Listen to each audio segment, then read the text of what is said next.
You wake before sunrise, not because you choose to, but because the temple wakes you. The fire is still burning. You pull your woolen robe tighter around your shoulders and step barefoot onto the stone floor. It's cold, unnaturally cold, even in summer. You are 16 years old. You are a Vestal virgin. Your vow was taken years ago, when you were still small enough that your feet barely reached the ground as you stood before the Pontifex Maximus. You remember your mother's hands shaking when she adjusted your hair. You place your father, not looking at you at all. Pride and loss intertwined so tightly they became the same thing. You learned early that your body is not yours. It belongs to the city, to the gods, to the story Rome tells itself about order and purity and destiny. You learned how to walk slowly, how to speak carefully, how to keep your eyes lowered, not in shame, but in discipline. Men step aside when you pass. Condemned prisoners beg to touch your robe, believing it might save them. Sometimes it does.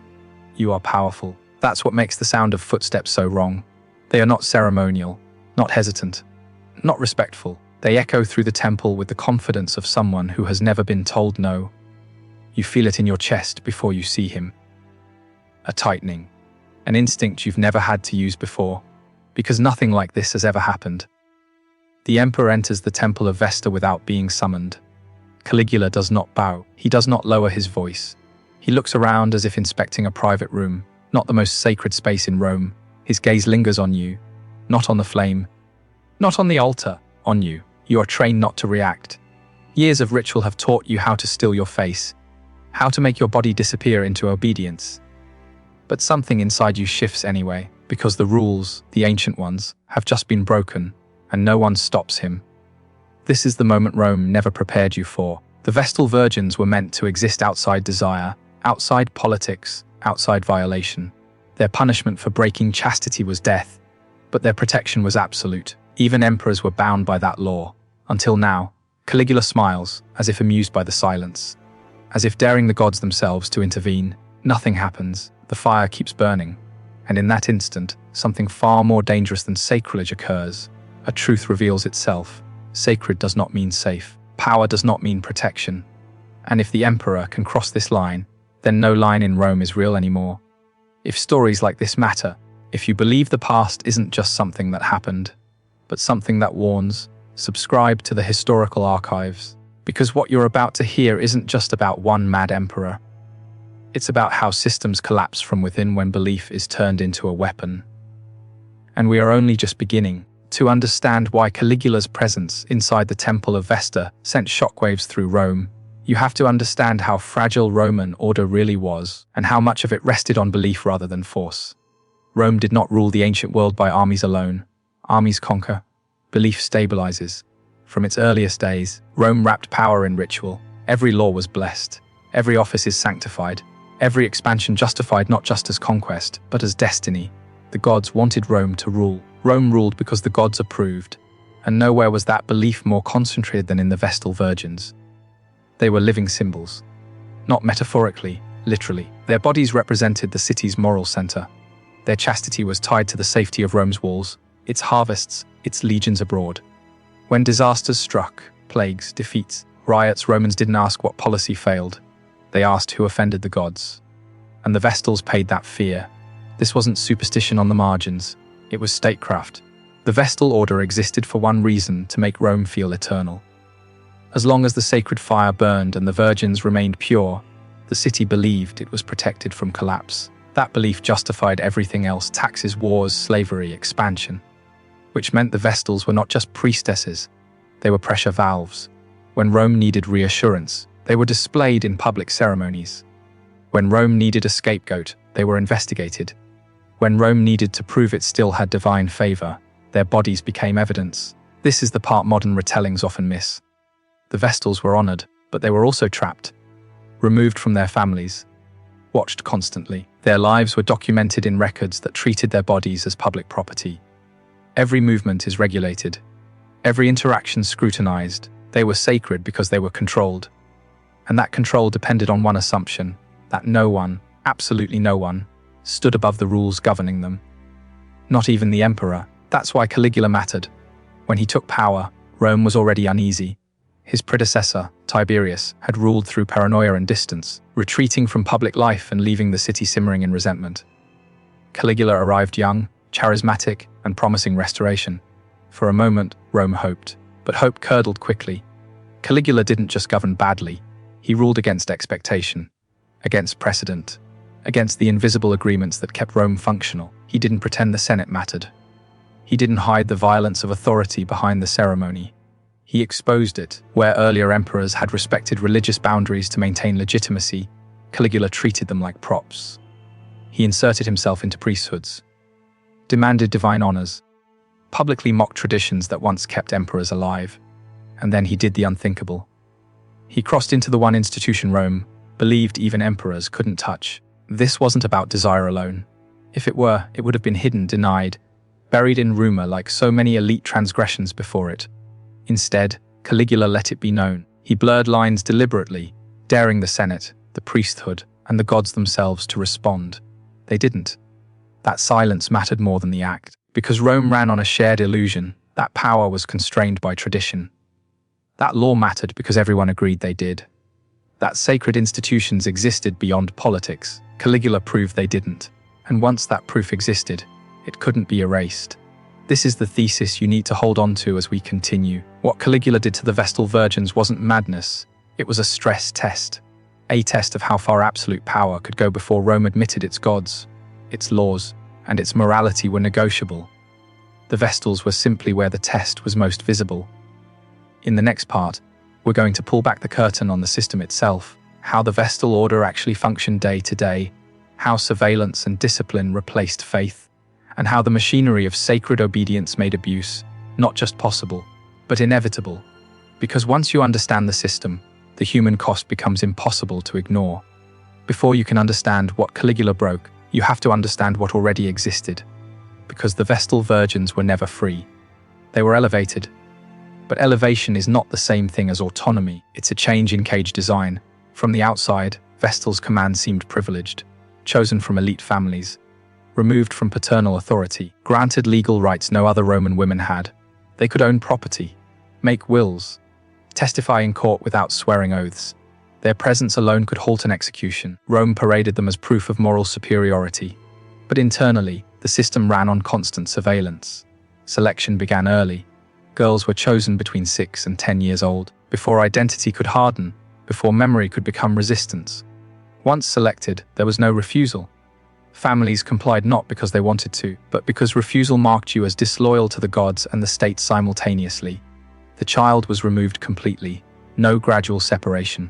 No transition. One day you slept in your family's home. Next, you belonged to Rome. Inside the house of the Vestals, time became ritualized. Every hour accounted for. Every movement is regulated. Meals taken together, but silence enforced. Lessons repeated until they were instinctive. Not just prayers, but posture, tone, stillness.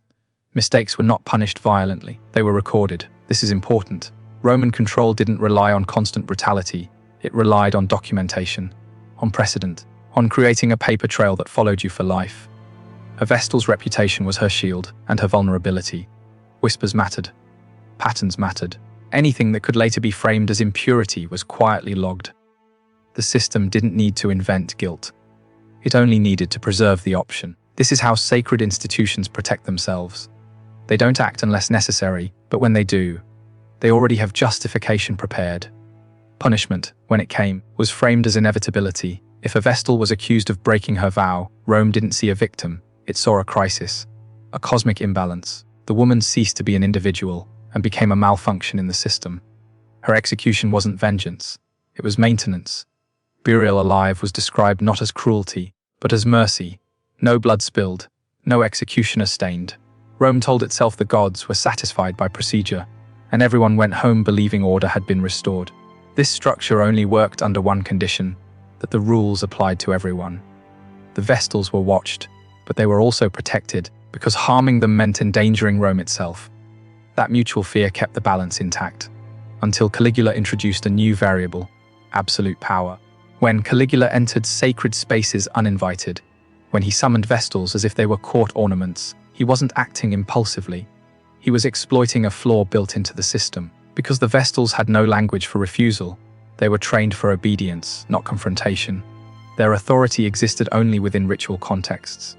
Outside them, they relied on consensus, the shared belief that certain lines were uncrossable. Caligula crossed them anyway. And here's where the system revealed its true priority. When confronted with this violation, Rome did not protect the Vestals. It protected itself. Accusations were redirected. Language softened. Responsibility blurred. The emperor was never framed as the transgressor. Instead, narratives shifted subtly toward the women.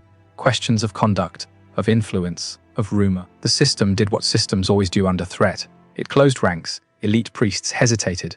Senators debated semantics. Legal scholars argued precedent. No one wanted to be the first to say it plainly. The emperor had rendered sacred law meaningless. So Rome adjusted. Vestals accused under Caligula were punished more harshly, not less. Executions became displays, not of justice, but of reassurance. Proof that Rome still controlled something, even if it no longer controlled its ruler. This was not justice correcting abuse. This was abuse being laundered through ritual. And the Vestals understood it. They learned that their safety no longer came from purity, but from invisibility, from avoiding notice, from not attracting the attention of a man who could redefine law by entering a room.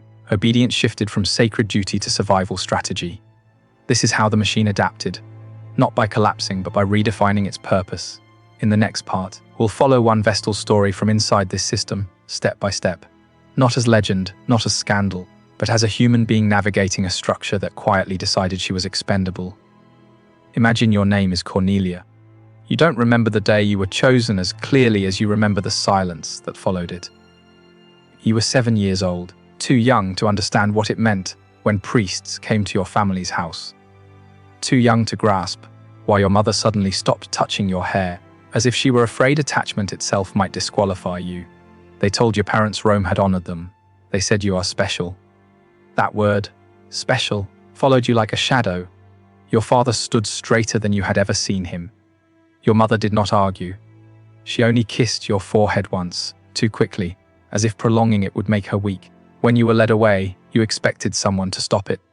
You waited for the moment adults always promised, when someone explained everything. No one did. Inside the house of the Vestals, childhood ended without ceremony. You learned the rules before learning why, where to stand, when to speak, how to lower your eyes without looking ashamed. Shame was for ordinary women. You were taught something colder: restraint. Days blurred together, lessons repeated until they became reflex.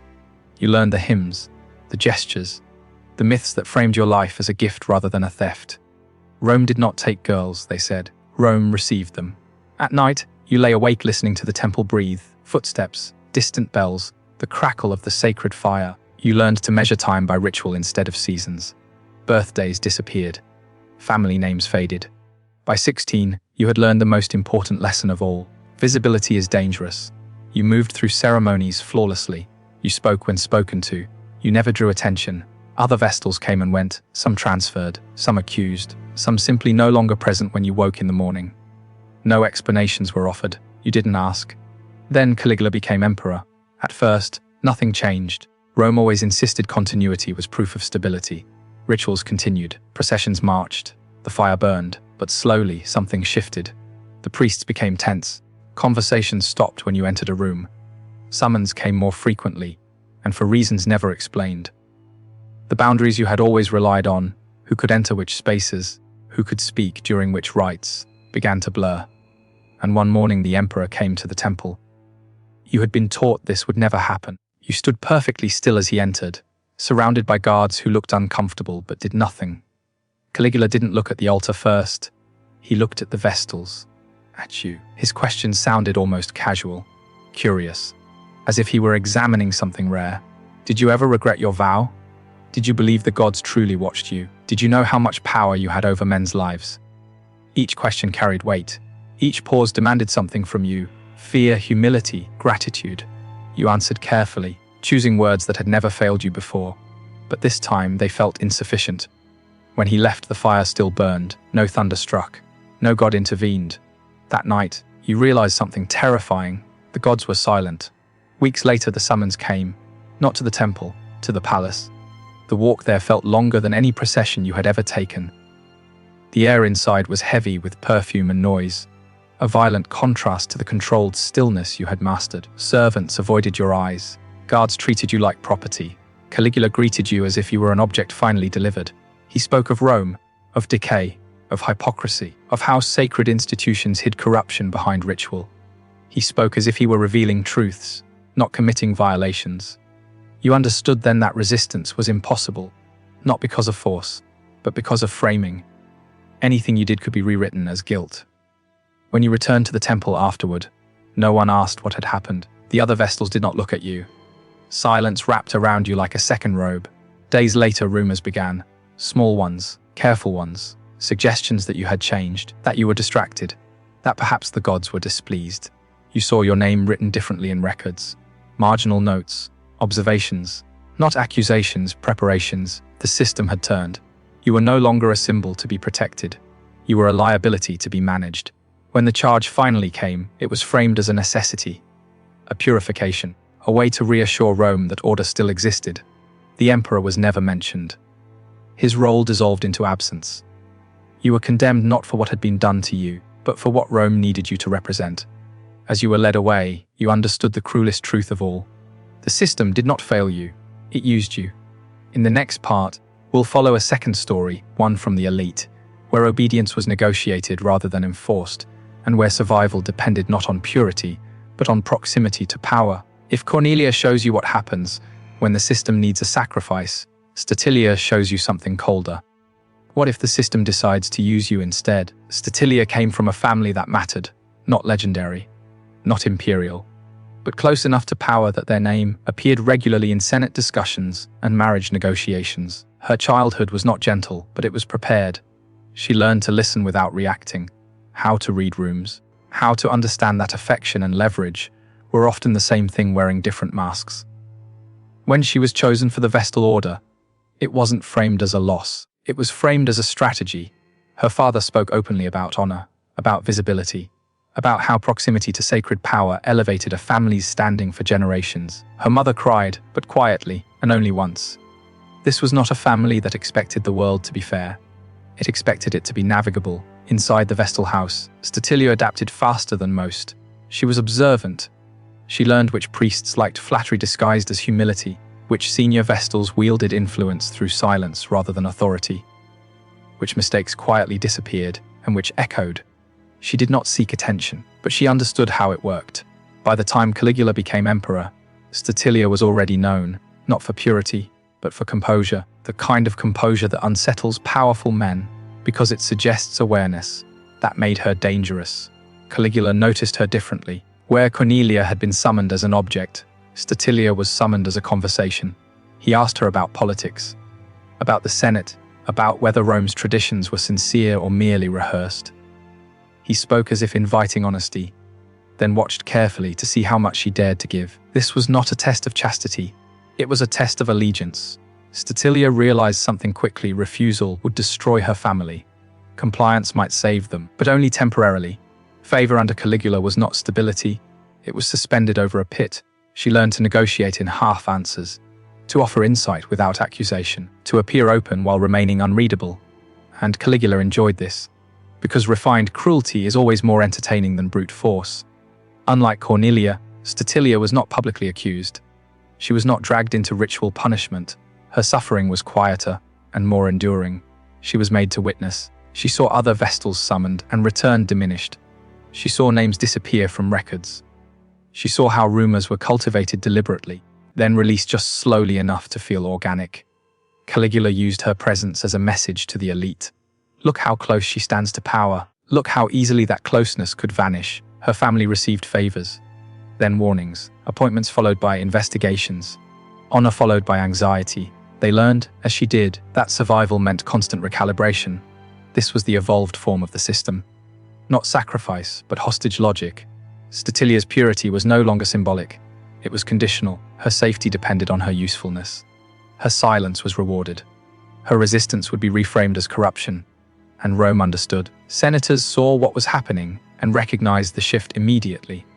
The Vestal Order had been transformed from a sacred constant into a political instrument, one that could be weaponized subtly, without spectacle, which was far more dangerous. When Caligula was assassinated, Many hoped the nightmare had ended. Statilia was quietly released from proximity to the court. Her family's fortunes stabilized, but the damage was already done. The Vestals would never be untouchable. Everyone now knew that sacred institutions could be bent without breaking, so long as the bending served power. Statilia survived. But survival is not the same as escape. She lived the rest of her life carefully, measured, watching language, watching faces, watching for the moment when favor might turn again. She never spoke publicly about what she saw. Silence had protected her once. She trusted it more than justice, and Rome rewarded that silence by remembering her only faintly. In the next part, we'll step back from individual lives and look at the consequences, how Caligula's actions reshaped Roman belief, weakened institutions, and created patterns of abuse that would echo long after his name became shorthand for madness. Caligula ruled for less than 4 years. That fact often tricks people into minimizing the damage, as if time alone determines impact, as if systems only break slowly. But Rome did not measure stability in years, it measured it in belief, and belief, once fractured, does not heal cleanly. After Caligula's assassination, the Senate rushed to restore order. His name was condemned, his statues were torn down, his excesses reframed as madness rather than meaning. The official story became simple and comforting. Rome had endured a monster, removed him, and returned to normal, but institutions remember differently than narratives do. The Vestal order continued, but its role subtly shifted. Rituals remained, processions marched, the fire still burned. Yet something essential had changed, something invisible to outsiders, but unmistakable to those inside the system. The illusion of inviolability was gone. For centuries, the Vestals had functioned as a boundary, a living reminder that the most powerful men in Rome could not cross some lines even. Caligula erased that boundary publicly, and the silence that followed did the rest. Future emperors learned from this. Not to repeat Caligula's behavior, but to refine it. They learned that sacred institutions could be manipulated quietly. That influence didn't require open violation, only strategic pressure. That control worked best when it never announced itself as a force. The Vestals were no longer just priestesses. They were indicators. Their treatment reflected the regime's moral climate. When emperors were cautious, the Vestals were honored. When emperors consolidated power, scrutiny increased. Accusations surfaced more easily. Punishments grew harsher, not because impurity increased, but because fear did. The system now understood something it hadn't before. Sacred symbols are most useful when they are vulnerable. Rome's broader culture absorbed the lesson as well. The elite became more careful with language, less willing to defend institutions publicly. Senators learned that tradition could be overridden without consequence, so long as the override came from the top. This accelerated a deeper decay, trust eroded. Rituals became performances rather than protections. Faith turned conditional, maintained outwardly, doubted privately. The gods no longer felt like guardians. They felt like decorations, and when belief becomes decoration, power no longer needs justification. That shift mattered far beyond the Vestal order. It shaped how Rome handled dissent, how it managed scandal, how it absorbed abuse without reforming the structures that caused it. Responsibility was increasingly individualized, blame placed on singular figures, never on the systems that enabled them. This is why Caligula's legacy isn't confined to his reputation. It's embedded in Rome's later behavior. By the time Christianity began spreading through the empire, critics pointed directly to episodes like this. They argued that Rome's gods had failed not because they were offended, but because they were never real constraints on power to begin with. Christian writers would later describe pagan rituals as hollow, pointing to elite violations as proof. The moral authority of Rome had been weakened from within long before its borders began to fail, and the Vestals, once symbols of eternity, became evidence of fragility. Most of their stories did not survive, names lost, records destroyed, lives reduced to accusations or footnotes. The women themselves faded into abstraction. Corrupt priestesses, unfortunate cases, necessary sacrifices. That erasure was not accidental. It was the final function of the system. When abuse threatens legitimacy, memory is the first casualty. And here is where the echo reaches us. Because the architecture that failed the Vestals still exists. Institutions that prize image over accountability. Systems that respond to violation by silencing victims. Structures that treat symbolic purity as more important than human safety. The language changes. The rituals change. The gods change. The pattern doesn't. Caligula didn't invent institutional abuse. He revealed how easily it adapts when power goes unchecked. And that is why this story does not belong to ancient Rome alone. It belongs to every era that mistakes tradition for protection and silence for stability. In the final part, we'll return to the women at the center of this story and to the one act that systems like this can never fully erase. Remembering, there is a final myth Rome liked to tell itself. After Caligula died, balance returned, that excess was corrected, that sacred order reasserted itself. But systems don't reset the way stories do. They carry damage forward. Cornelia was never rehabilitated. Her name survives only as a charge, stripped of context, reduced to a moral warning rather than a human life. Rome remembered her not as a girl taken at 7, trained into silence, and sacrificed to preserve appearances, but as a failure that proved the system still worked. Statilia lived longer. Carefully, strategically, she moved through the rest of her life knowing something most Romans never admitted out loud, that protection was conditional and dignity was negotiable. She survived by understanding power better than those who claimed to restrain it. Neither woman left a testimony, and that too was by design. Rome excelled at erasure, at sanding down uncomfortable edges until cruelty looked like tradition. The Vestal virgins were preserved in marble and ceremony, but not in truth. Their real experiences were buried under ritual language, legal euphemism, and the quiet agreement that some stories were too destabilizing to tell. Because if Rome admitted what happened to them, it would have had to admit something worse. That the gods did not intervene. That law did not protect. That morality bent when power demanded it. And once that admission is made, the entire structure begins to wobble. So Rome chose silence. Centuries later, we inherit the fragments. A scandal here, a footnote there, a historian's careful phrasing that hints without accusing. We're told Caligula was mad, as if madness explains systems complying, priests looking away, elites staying quiet. It doesn't. What explains it is familiarity. Power behaving badly is not shocking to institutions. What shocks them is resistance. That's why remembering matters. Not to sensationalize, not to flatten history into villains and victims, but to recognize patterns that repeat precisely because they are effective. Sacred institutions that protect themselves first, victims reframed as risks, abuse transformed into necessity, silence rewarded as loyalty. The Vestal virgins were told their suffering protected Rome. So are many victims today. Empires fall, names fade. But structures adapt. They learn a new language. They promise reform. They insist this time is different. It rarely is. This is the historical archives. We don't tell these stories to reopen wounds. We tell them because forgetting is how systems win twice. If preserving erased voices matters to you, subscribe. Because memory is one of the few forces power has never fully controlled. And while these stories are told, the silence never closes again.